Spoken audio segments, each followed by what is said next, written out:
खलीफा पर बहुत बड़ा खतरा मंडरा रहा है और ऐसे हालात में उन्हें उन लोगों का साथ भी नहीं मिल रहा जिन्हें खलीफा ने अपने खून से सींचा है, जिन्हें खलीफा ने अपने हिस्से की रोटी खिला खिलाकर पाला पोसा है। ना हिजबुल्ला, ना हूती, ना हमास, इनमें से कोई नहीं है आज ईरान के साथ। ईरान ने 4 दशक से जिनको पाला पोसा और बड़ा किया, मुश्किल वक्त में वो छोड़कर चले गए। ईरान आज बिल्कुल अकेला है। ये सारे नाम कोई मामूली पहचान नहीं रखते।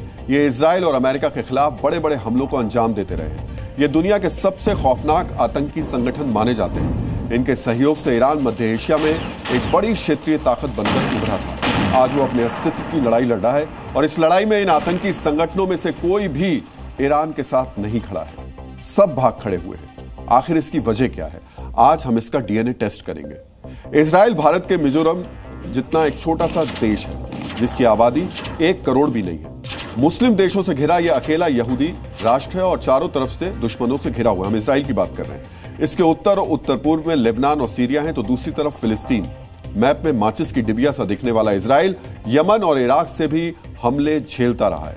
लेबनान में सैन्य और राजनीतिक रसूख रखने वाला कट्टरपंथी शिया पैरामिलिट्री ग्रुप हिजबुल्ला ईरान का सबसे बड़ा प्रॉक्सी माना जाता है। गाजा में फिलिस्तीनी संगठन हमास लंबे समय से इजराइल से लड़ रहा है। इराक में भी इसी तरह शिया मिलिशिया ग्रुप है। यमन में हूती संगठन सक्रिय है। इन सबको शिया मुस्लिम आबादी वाले मुल्क ईरान ने पैदा और बड़ा किया। इन संगठनों ने ईरान के समर्थन में इजराइल और अमेरिका को कई बार टक्कर दी, लेकिन जब ईरान और इजराइल में सीधी टक्कर शुरू हुई तो ये रफू चक्कर हो गए। आखिर क्यों? ऐसा क्या हुआ कि बेटे बाप के बुढ़ापे में सहारा बनने के बजाय किनारा कर रहे हैं? इसकी कई वजह हैं। हिजबुल्ला की बात करें तो पिछले कुछ सालों में इजराइल के साथ इसकी कई बार भिड़ंत हुई है।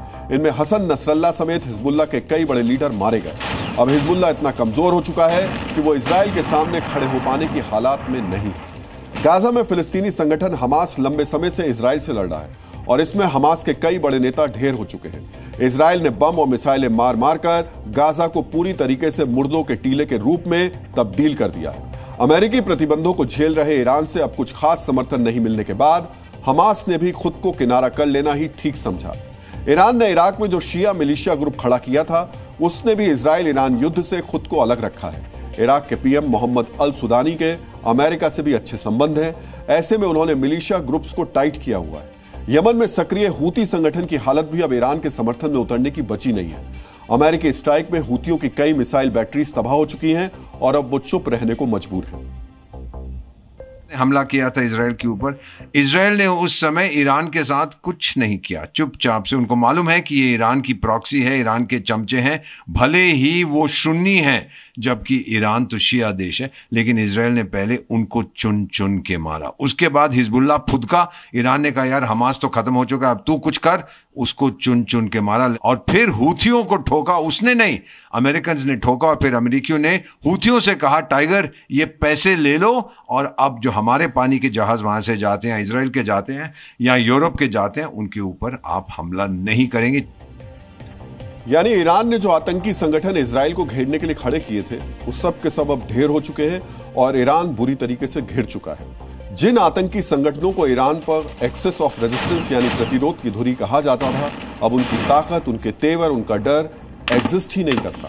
तो अब वो रेजिस्टेंस क्या दिखाएंगे? धुरी ही उखड़ चुकी है तो प्रतिरोध क्या दिखाएंगे? ऐसे में 86 साल के बुजुर्ग हो चुके अली खेमनेई ने अपनी जवानी में जिन संगठनों को पैदा किया, आज वो बच्चे बड़े तो हो गए हैं, लेकिन खामनेई की लाठी बनने के बजाय हाथ की लाठी खींच करके निकल चुके।